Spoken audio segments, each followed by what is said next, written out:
I've got these talking points down because I produced so many bottom 10s throughout the season, which included Oklahoma State, unfortunately. Yeah. And then I did my Big 12 power rankings, which of course I went from bottom to top. So you didn't have to go too far in the video to find Oklahoma State.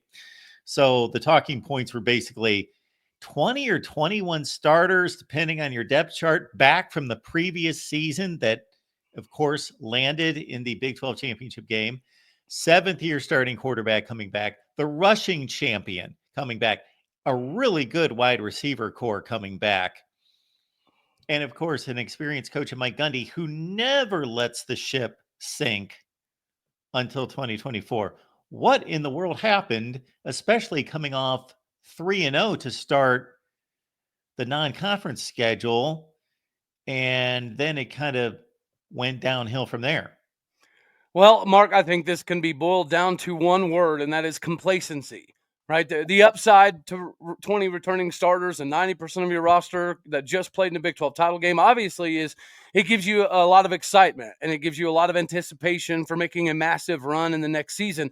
But what we forgot to do is coach during that time, right? So the little technical stuff that you're supposed to do, a little extra film study, a little extra technique to get off of double teams and things of that nature, staying after practice to get in extra work with the younger guys. We did not do that.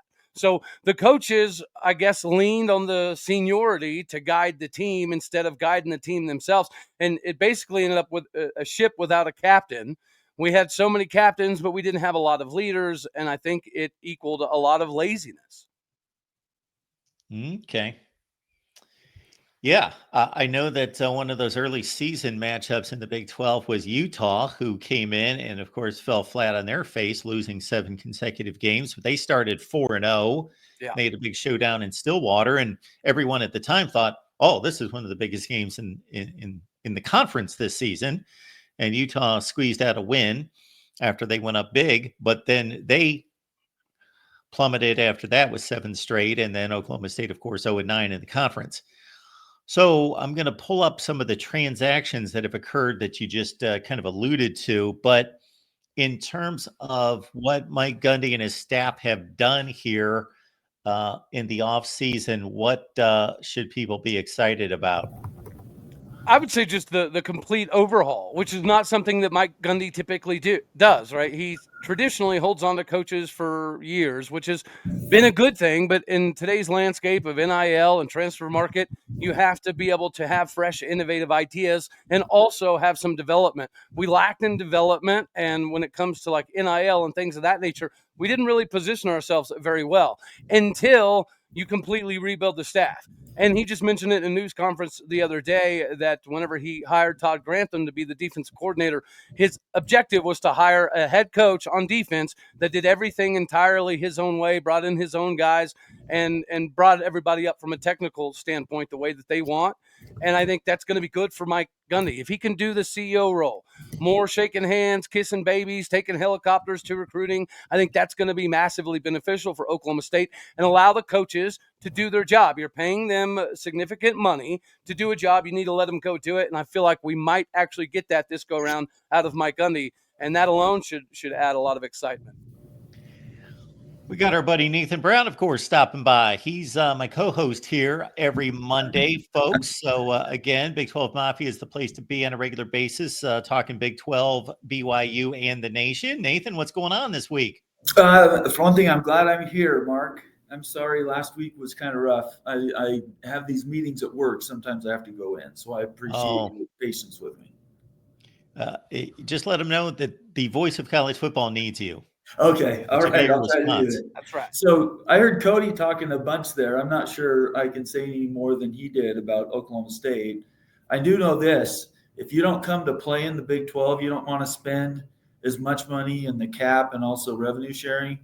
You're going to get left behind because it costs money. And I think Oklahoma State and Utah, I would put in that group as well, found out that money has to be well spent. You have to build a culture around that.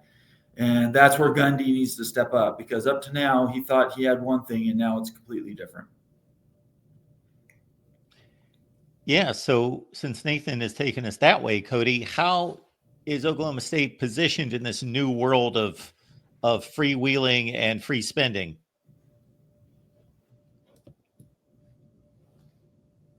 I just froze for a Great. second. Hope I didn't miss anything.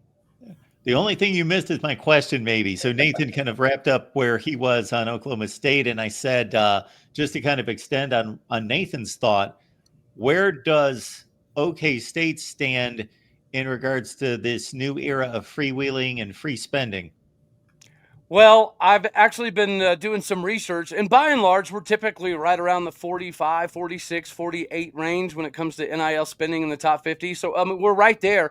But I do think this accentuates a point that I've talked to Nathan about, I think, on a podcast, is if you're not in the winner's circle in this "what have you done for me lately" business, I think that's going to make it difficult to continue to get NIL. Now, Oklahoma State fans are going to step up to the plate this year, primarily because of the coaches and the transfers and everybody that we've brought in to build excitement and get rid of, the large senior class that we had last year. But if we don't win this year, I don't see how we can be competitive in NIL moving forward. I do think this is a massive season for Mike Gundy and Oklahoma State, because if there's another round of realignment tomorrow, we might make the cut. But if we have another 3-win season, I don't know that we do make the cut. Based on your research here, and looking at some of these players, and right at the top of the board, Jalen Lloyd's a guy that I'm familiar with, playing wide receiver at Nebraska. Who do you like? Who do you think is going to make an impact? Talking to me or Nathan? Talking to you. You're the I'm happy expert, to you, Cody. Yeah, Jalen Lloyd is a speedster. Sam Jackson is a former quarterback at TCU. Haas Haney, obviously, is a quarterback who runs a 10.6 300-meter dash, which would have made him the third or fourth fastest player on Oklahoma State's roster this previous season. I think that is going to make it difficult for him to stay off the field. Obviously, you got Shamar Rigby over there coming in from by way of Purdue, who's played a lot as a true freshman. They found a lot of interesting ways to get him out on the field. You got Trip White coming over from Ole Miss. He's a veteran linebacker that has the capability to play both inside and outside. I know people don't give enough love to kickers, so we'll talk about Gabe Pinikowski right here. He went 15 for 15 last year, and he won the Kicker of the Year award in his conference and division from a national perspective. We brought in several tight ends. We brought in 4 tight ends that all have capabilities, that have an additional year of eligibility available. You got Jalen Davies right there coming over from UCLA. I'm a big believer in Mordecai McDaniel. Mordecai McDaniel eventually went to Florida out of high school, transferred, and now we get him because of that Todd Grantham connection. Brian McCoy out of Akron had a 5th-round draft grade that he decided to forego it to come back for another year. J.K. Johnson started his career at Ohio State, then went to LSU. Now he's coming to Oklahoma State. This is a very good transfer class, and depending on what rankings you're looking at, I do think that numerically speaking, we're going to plug a lot of holes and fill a lot of gaps. 23 new players just through the transfer portal. Wow. But that's not even, I see that number and I got to take about 5 seconds to realize, yeah, that's not out of the ordinary. Yeah, that's now the common thing, isn't it, Mark? That Yeah. number is huge, but yeah, it's becoming more normal than not. Yeah, I think we have 33 new players on this roster that are going to be starting spring ball, so that'll be excitement. And thankfully, we brought back some semblance of the spring game, which we've been robbed of the last 2 years. And I also think that's a smart move by Gundy and the AD Chad Weiberg, because again, to rebuild off of last season, you had your worst season since 1994. And from an NIL perspective, all the dollar bills that were put together for Ollie Gordon and Alan Bowman and Dejon Stribling and all the offensive line, it amounted to absolutely nothing. So there is going to be a little trepidation if you're an NIL donor from this previous season. So I think the spring game is a way to kind of build some of that excitement and get some more dollar bills in the pockets of the NIL department, because we're going to need it. Cody Stovall from All Day OK State on Locked On. We will have the banner up in just a minute. You got to check out Cody's work every day at Locked On. Cody, do you think that you can look at the roster right now, and even though spring ball and another transfer portal window will be open, that you can say we've pretty much done maybe 90% of the work, and I've got a handle on what this roster is going to look like, and I can start to get a feel for how good I think we're going to be? Or do you think that it's going to continue to get torn apart to a certain extent?